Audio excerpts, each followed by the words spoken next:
अस्सलामुअलैकुम। क्या हाल है आप सबका? उम्मीद करती हूँ सब खैरियत से होंगे। मैं हूँ बानो लाइफस्टाइल से। अल्लाह ताला आप सबको खुश व खुर्रम रखे। तो आज हम बना रहे हैं करेले गोश्त।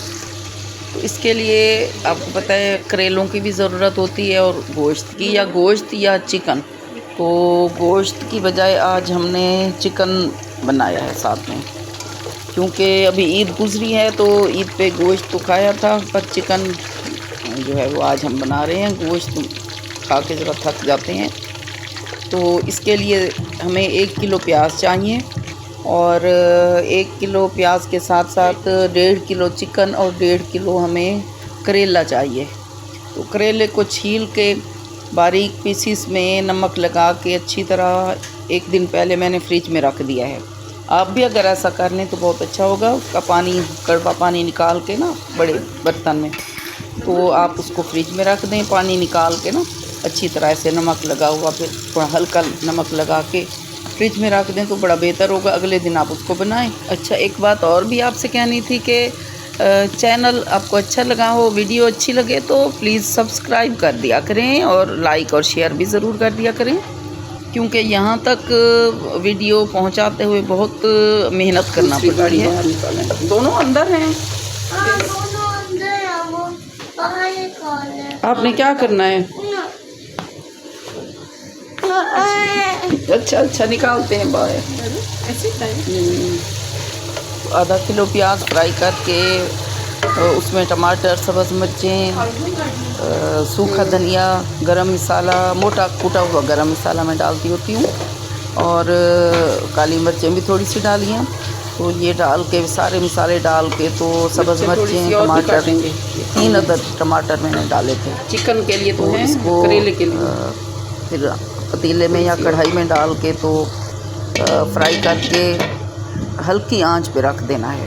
ठीक है, पानी ज़्यादा नहीं डालना होता, हल्का सा छींटा लगा दें चिकन पर पानी का। तो उसको रख दिया ढक के। दूसरी तरफ फिर जिस ऑयल में हमने प्याज फ्राई किए थे उसी ऑयल में करेलों का अच्छी तरह से पानी निकाल के, यानी उनको फिर धोया है फ्रिज से, जब निकाले हैं ना, डब्बे में रखे हुए थे मैंने, तो उसको निकाल के अच्छी तरह धो के निचोड़ कर अच्छी तरह उनका पानी कढ़ाई में, उसी ऑयल में जिसमें प्याज फ्राई किए थे उसमें करेले फ्राई किए हैं। ये देखें आप, इस तरह फ्राई करने, इतने फ्राई होने चाहिए, बिल्कुल भी नहीं जल नहीं जाने चाहिए, लेकिन हल्के से ब्राउन होने चाहिए। तो इसमें 1 टमाटर मैंने इसमें डाला है, 3 टमाटर चिकन में डाले थे। तो इसके बाद फिर वो फ्राई किए हुए जो प्याज थे ना, वो अब ऊपर डाले हैं एंड में, बिल्कुल एंड में, जब करेले निकालने लगे थे हम। एक तरफ से चिकन हमारा फ्राई हो गया हल्की आंच पे जो रखा था ना, तो जब अच्छी तरह गल गया ना हल्की आंच पे, तो फिर उसके बाद इसमें करेले डाले। ये देखें, इस तरीके से करेले इसमें मिक्स कर लेने अच्छी तरह, फिर इसको दम पे लगा देना है। मैंने एक तरफ से चिकन रख दिया था ढक्कन लगा के, इसको कवर अप करके हल्की आंच पे। दूसरी तरफ से करेलों को भी आपने तेज़ आंच पे नहीं फ्राई करना, वरना जल जाएंगे, सख्त हो जाएंगे। करेले जो हैं उनको हल्की आंच पे ढक्कन लगा के, तो हल्की आंच पे रखें ताकि वो नरम हो जाएं, अंदर से अच्छी तरह नरम हो जाते हैं। फिर बाद में टमाटर 1 डालते हैं, तो करेले भी नरम हो गए। इधर से मैंने दोनों मतलब पतीलों पर ढक्कन लगा के तो रख दिया, और इतनी देर में मैंने ज़ुहर की नमाज़ अदा कर ली, और उसके बाद चिकन बन गया और करेले भी।